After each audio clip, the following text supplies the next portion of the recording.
Hey listener, welcome back to 7 Minute Books. I'm Sam, and today Sophie and I are talking about the China study by Colin Campbell and his son Thomas Campbell. Sophie, I gotta say, this book kind of blew my mind. Hey there, Sam. Yeah, it's a heavy one. And I know for a lot of people, the title alone makes them think, oh, it's another vegan manifesto. But it's so much more than that. It's actually a deep dive into decades of nutritional science, starting with one huge study in China. Right, the China Project. They studied 65 counties in rural China and found that places where people ate almost no animal products had way lower rates of heart disease, cancer, diabetes. And when those same people started eating more meat and dairy, the rates went up. It's a pattern that's hard to ignore. Exactly. And Campbell isn't just relying on population data. He also did lab work where he essentially turned cancer on and off in rats by changing the amount of casein, which is the main protein in cow's milk. Yeah, that part got me. He said they could feed rats a carcinogen, and if they kept the protein low, the rats stayed healthy.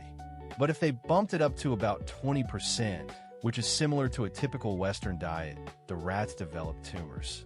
It's not that animal protein is a poison, but it seems to promote cancer growth. Right.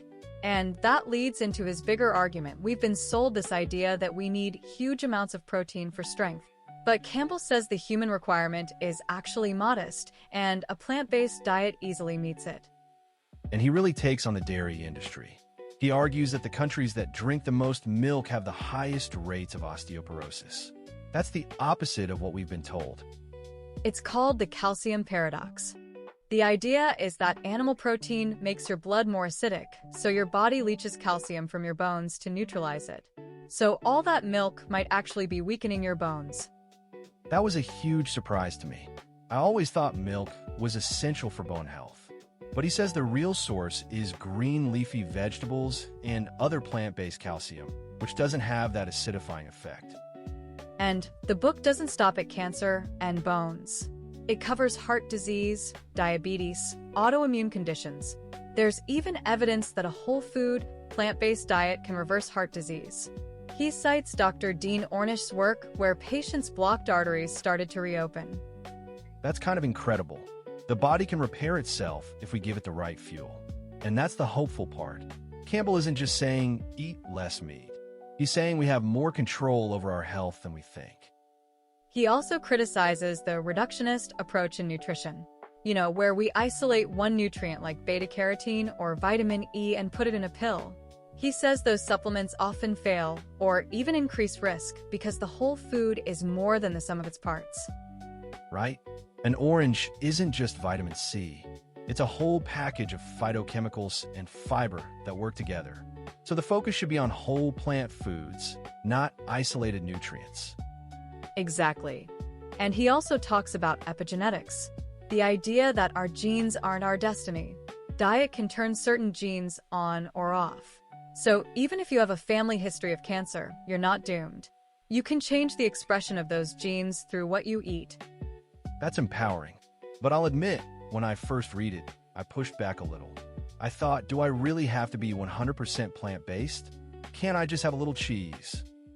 Yeah, and Campbell addresses that. He says the moderation argument is dangerous because even small amounts of animal protein can promote disease in susceptible people. But he also says it's not about perfection. Every step towards a plant-based diet is a step towards better health. So it's not all or nothing. You can start by just adding more vegetables and fruits and slowly reduce the animal stuff. Right. And the book has practical advice for that. It's not a rigid meal plan. It's more of a philosophy. He wants us to think of it as a celebration of plant foods, not a list of restrictions. And it's not just about personal health. He also hits the food industry hard. The dairy and meat industries have a lot of money riding on keeping us confused. And the medical system is more about treating sickness than preventing it. That's a big theme. He calls it a sickness care system. And he argues that the most powerful medicine is actually in the produce aisle. So the takeaway for me is that we have way more control over our health than we've been led to believe. It's not about genetics or luck. It's about what we put on our plates. And honestly, if you want to go deeper, the whole library is over on 7minutebooks.com/app with over 6,000 fiction and nonfiction titles you can read or listen to in any language. It starts at $2.99 a month, $9.99 a year, or $19.99 once for lifetime access. Well said. So that's the China Study, a book that might just change the way you see every meal. And the message is simple but powerful. Eat whole plants, avoid animal products, and your body will thank you. We'll see you in the next one.